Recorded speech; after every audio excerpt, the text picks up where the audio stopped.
All right, here is my update for week 4 of fall semester. Oh man, it's we're already 4 weeks in. It's pretty crazy.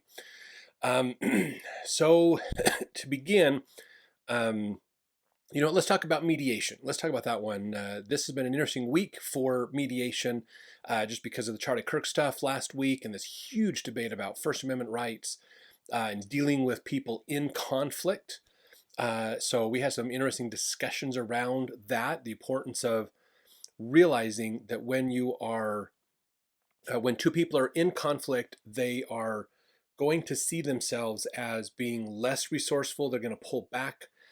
Some people will actually, um, uh, and so this is getting to the conflict styles. We talk about conflict styles a lot, and understanding how to work with people, how to ask good questions, and think about what can we be doing to understand where these people are coming from. As a mediator, your job is to not take sides with the people. Your job is to be able to understand both sides of an argument, understand both of them, and not necessarily side with either one, but understand what needs to be, what do they want, what are they doing, what are their needs, what's happening, what are their concerns, and what can we do? What kind of questions can we ask to not only understand them, but what things can we be doing that will help us to help them to move in a direction to understand each other better? Most of the time, when you get into a conflict, you automatically think, I'm right, they're wrong. You justify yourself. You consider yourself persecuted and a martyr because of their attacks against you or perceived attacks against you. And then you retaliate against them in what you would consider as a justified way. This is like so default and common in today's society, it's crazy. The problem is it's not 100% true. And so we have to think about and take a step back and go, okay, hold on a second. I need to be willing to acknowledge first that maybe I played a role in the negative situation. I, as a person, need to realize that they're a person and maybe I contributed to the problem somewhere. The more that people do that, the more they see themselves in the same boat with the other person, not different boats, meaning what happens to them doesn't affect me. If you're in the same boat, what happens to them does affect me because you're both in the same boat. If they fall over, you're going over. So we need to help people understand the humanity of the situation, their own humanity and the other person's humanity, and how can we help them to work together. So we talked a lot about that this week. In my Islam class, we spent a lot of time understanding the Quran. The Quran is the Bible, if you will, for Islam. It's really interesting because the Quran is set up to go from size of verse, so it's not in like chronological order, like which revelation did Muhammad get first. That's the first one, and then the next one is the second revelation that he got. Those kinds of things. They're out of chronological order, but they're ordered in size. So they start, if I remember right, from the shortest and go to the longest. And it's interesting that they've organized them that way. The challenge, what interesting thing about the Quran itself was when Muhammad got these revelations, he couldn't, he at least historically we believe he could not write very well, if at all. So the challenge that is happening with him is, of course, memorization. Now, the ancient Arabic tribes were more focused on memorization than they were writing things down. And so that's part of the reason why we don't have as many um, documents from the ancient Arab world. Uh, so what happens is we end up in this situation where they're memorizing things. But what's fascinating is to memorize things, a way to help you to memorize things is use rhyming, use mnemonic devices and things. So they used poetry. The Arabic world would use poetry to recite things that make it easier to remember because you just have to remember the rhyme and the patterns and things, and it'd help you to go through them. So that's one of the things that they would do, which is how they memorized the Quran. So when they finally got around to writing it down years after some of these revelations were given, they realized that as we're memorizing these, and then there's these several battles at the beginning, because when Islam started, Not everybody was happy about it. Some of the Arabic tribes thought they were terrible, mainly the Arabic tribes that had power in the area, that because Islam said you should share the power and help the poor people, not try to make more power for yourself. And so they fought against the Muslims. So the early Arabic tribes would fight against the Muslim tribes uh, because they didn't like some of Muhammad's ideas. Well, because of some of those battles, some of the people who were followers of Muhammad were dying. And if they had the revelations memorized, who's to say that if they all get killed, we'll lose those the memorization they have? So we need to hurry and write these down. So that motivated them to write them down. Well, one of the problems that happens in Arabic, and this is a common one for all Semitic languages like Hebrew and other related ones, is they're usually written down with out vowels in them. They use more of the consonants. And so the problem is when you can put vowels in, you can make words, different vowels will make different words with the same consonants. So now you have a problem with which word is the correct meaning of this. So there was basically, as they were trying to write down the Quran, they invented an upgrade to the Arabic language to have those little small marks above and below the words to help you to denote which vowels to use, so that now there was no mistaking how to interpret those words as they translated the Quran. So the coming out of the Quran actually helped Arabic language to become easier to understand and deal with. And it encouraged more literacy, it encouraged more writing and those kinds of things, and learning, learning science, learning from other cultures and things. So it really, the Islam really was a huge opportunity for Arabic nations to really improve themselves and emerge out, not just these nomadic tribes running around in the desert. So it helped them quite a bit. The challenges, though, is we have interpretation, and so there's two types of interpretation of the Quran. There's revealed interpretation, or tafsir, I think is the word that we were using for it. Revealed interpretation is the interpretation that Muhammad received of the Quran, and that ended. A lot of Muslims believe that ended when Muhammad died. There is no more revealed interpretation of the Quran. So now what we have is interpretation by reason or opinion. How can we think about the Quran and how can we understand it? And so this does change and shift a little bit based upon cultures and modern trends and opinions and things. But it doesn't, Islam doesn't substantially change their opinion, but sometimes new opinions, new ideas will come out. Like there's so much of a emphasis in today's world of women's rights and things that it's re-examining what does it mean to be a woman in Islam. Even realizing that Allah himself uses, we got an example in our class of a female Islamic scholar who was using the Quran to say that it actually is using feminine ideas for God. And so it's interesting that that's in the Quran. Basically, there's a feminine perspective of God in the Quran. And why isn't that being emphasized? And of course, most of the scholars are like, no, we don't agree with you, so we're not going to listen to you. But it takes time for things to adjust in Islam. It like centuries to adjust. But fascinating that as you look at the Quran, it is considered the Word of God, and it is a very important document to understand from Islam. Now, it's organized by length of chapter, but what's fascinating is there's themes of topics that interweave through those chapters. So, like one of the things we talked about in class was the creation story from Islam. They do believe in Adam and Eve. They believe in Satan, but they don't believe in the whole idea of Adam and Eve partook of the fruit and then sinned and then left the Garden of Eden and things.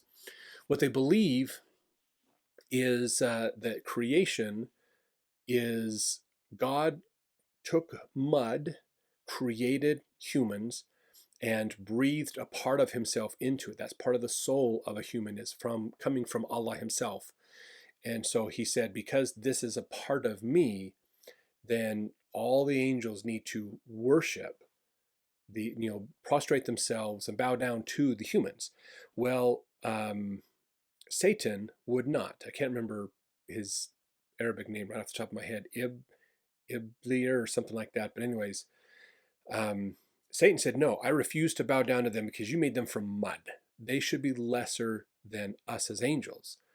And so Allah said, well, you're rebelling against me, not doing what I'm telling you to do. Therefore, that's a sin. And so you're going to get kicked out. And so that's how Satan comes about, basically. And he's trying to convince the people not to follow God or Allah. Now, this is an interesting idea because Satan isn't the enemy to God. God is all powerful, all knowing. He is infinite. There's no touching him or coming near him. So Satan as an angel is well below him and can't come anywhere near God's power. So Satan is the enemy of man, not the enemy of God. And that's a very different fundamental shift from Christianity. Christianity believes Satan and God are enemies, and man's in the middle of this struggle between them. But Islam believes that Satan and man are enemies. Satan wants to convince man to not follow God, and that's his role. And so that's what we have to deal with in our life, is this challenge of here's the word of God, here's the Quran, and then Satan wants to trick us into believing we shouldn't follow that. So it's all about obedience and disobedience is what that story comes in. And what's fascinating about the story is it's not just in one chapter. It's interweaved through the poetics of several chapters to talk about the creation of things. So to get the theme, you have to go through several different chapters to get it. So it's just set up in a bit of a different way than what we would normally think of, like how the Bible is organized or things like that. So really fascinating stuff. In my historical research class, I'm entertaining a bit of a change. Now, this is not uncommon when writing a research paper that change happens. Usually what you do is you have a research topic, some subject you want to get into, you read a whole bunch of secondary sources about that topic and to try to understand it, who has argued for or against it in the past, and then you look for what is some way to understand it that might be different than everybody else's perspective. So I've been doing that. This is the latest one that I've been reading. It's actually a really cool book. If you want to understand like how the second manifesto of polygamy was, or like corporate Mormonism type ideas and things like that, this is actually a really good book. I'm planning on buying this one myself. I think it's going to be a great one. But that's talking about changes in Mormonism in America during the turn of the century. Of course, I have the Oxford Handbook of Mormonism. I've got Out of Obscurity, Mormonism since 1945, so that's a little bit after then. As well, Spirit of the Law, which is about Mormons in legal disputes. And Zion in the Courts is another one as well. Spirit of the Law does more than just Mormonism in the courts. Zion in the Courts, that other one is a big one about Zion in the Court, being the church being involved in courts. But here's the challenge. They're all coming from the perspective of America. And so I thought, there's a lot of writing about this, and they're not writing about how are these laws impacting worship services, worship practice. How did the law change worship practices? They talk a little bit about some of the ideas, like when the manifesto came out, that changed polygamy. That was a big change in worship practices because they couldn't practice polygamy anymore. In fact, the second manifesto, polygamy became an excommunicatable thing. It wasn't before.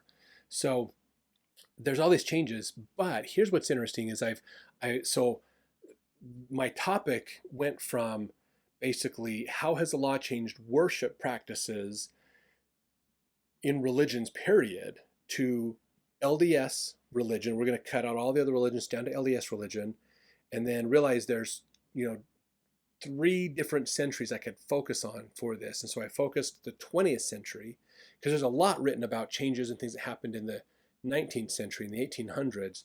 So I want to focus on 20th century. But now it's like, okay, but in the 20th century is where the church grew to be a global church. So there's even laws and issues outside of America that influenced church worship. So now I'm narrowing it even farther down and going, I'm going to only focus on outside America laws and look at those things, which means all of these great books that I have just talked about won't help me. I just spent 2 weeks reading like 7 books, and now because I'm cutting out the American laws and going after the international world laws and issues that the church had, it's really focusing it down.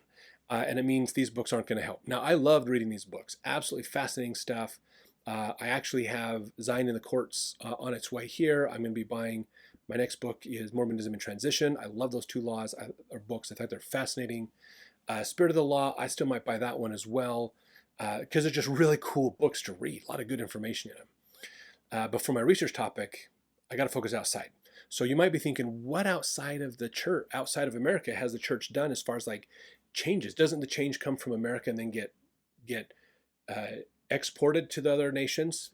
Yes, that's usually how it happens. After the Mormon Church established themselves as an American institution through the first half of the 20th century, they started to branch out. We started getting more people in South America and in Europe and in other places, coming around. So laws have influenced things. Like, for instance, during World War II, at the beginning of World War II, the church had a good presence in Germany. But there were changes that the German law made. Some of those are the Nuremberg laws about racism. Anybody who was Jewish was supposed to be kicked out of their worship services. So literally, if you have a congregation that has mostly Germans and some Jews, the Jews weren't welcome to go to church anymore. They had to not show up.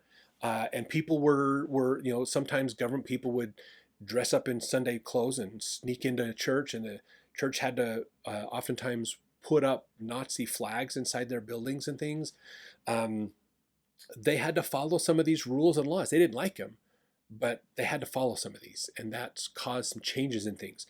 In East Berlin, when Russia controlled East Berlin, it was they limited like books. You couldn't bring books in. So the problem was if they didn't already have it, they couldn't get it, and they needed to get an updated version of the church handbook. This is a funny story from not Gordon B. Hinckley, Thomas S. Monson. When he was a younger apostle, he took it upon himself, because he has a pretty good memory, to memorize the church handbook manual. At that time, they had 2 different ones. And he memorized them so that he could walk into East Berlin and then sit at a typewriter and type it out. So he was smuggling the information in his brain, and he was going to type it out. So they had a handbook to use. So he gets in there, gets to sit down at this typewriter to get ready to type, and he happens to look over on this bookshelf, and there's a handbook. Somebody literally smuggled the actual handbook in. So they had a little bit better practices and things, but they had to change how they worshiped and how they did things. So I'm going to talk about those more in my paper now. Hong Kong was another area where a lot of change happened because of the employment law in Hong Kong. You only got 1 day a week off from work. You worked 6 days a week, you had 1 day off. And Hong Kong was very popular for a lot of women who were joining the church in the Philippines. They were becoming members. The Philippines has a huge presence of Mormons down there. But to get work, to support their families, they would migrate to Hong Kong to be maids, housekeepers. So your job is to work for 6 days, and you have 1 day off to do all your laundry, do all your shopping, do all your other stuff you can't do because you're working the rest of the week. That also includes worship. So in Hong Kong, they don't have geographical wards to do sacrament meetings and to have their congregations. In Hong Kong, whatever day you have off, you're in the Monday ward if that's your day off. If your day off is Tuesday, you are in the Tuesday ward. So they were more based on who had the day off. And if you changed jobs, you changed which day off you had, which means you changed wards. So the missionaries in Hong Kong, their job was to hold sacrament meeting every day of the week, because that's the only time the people could come to church. And so that changed how they had to worship and do things. So it's those kinds of things that I'm looking at. In fact, even in Russia pretty much banned Mormonism as a cult for a long time. And then when Glasnost happened and the fall of the USSR, the laws changed, which allowed religious freedom, and now Mormonism could function and do more, and blossomed quickly after that. So those are the things I'm going to talk about: is what were the laws outside of America that influenced how Mormons worshipped, their worship services. So I'm going to work on that and see if I can get a good 20-page paper out of that one. If not, I might switch back to America and back to these books here. So I'm going to keep a hold of them for the rest of the semester. But we'll see how it goes. I'll keep you informed as we get moving forward. But hopefully, you kind of see as you get into these, you start to narrow your focus down to saying, okay, here's where I need to get. And really, like I says, these people have written whole books on legal things, challenges with the church and stuff. So to write a 20-page paper, I should be able to pull that off and do that. So it is going to be a little bit more challenging to do it from outside the country perspective versus inside the country. But you know what? That's part of the fun of a good research paper, is the challenge that comes with it. So that's what I'm going to focus on, which means I've got a tremendous amount of reading to do to get caught up on my time so I can get my paper done in time and update my bibliography and the outline and everything else. So it happens. That's how research works. But it's fun, and I'm still learning a ton from these books that is just awesome. Just some cool stuff. So thanks for watching, and I look forward to seeing you next week.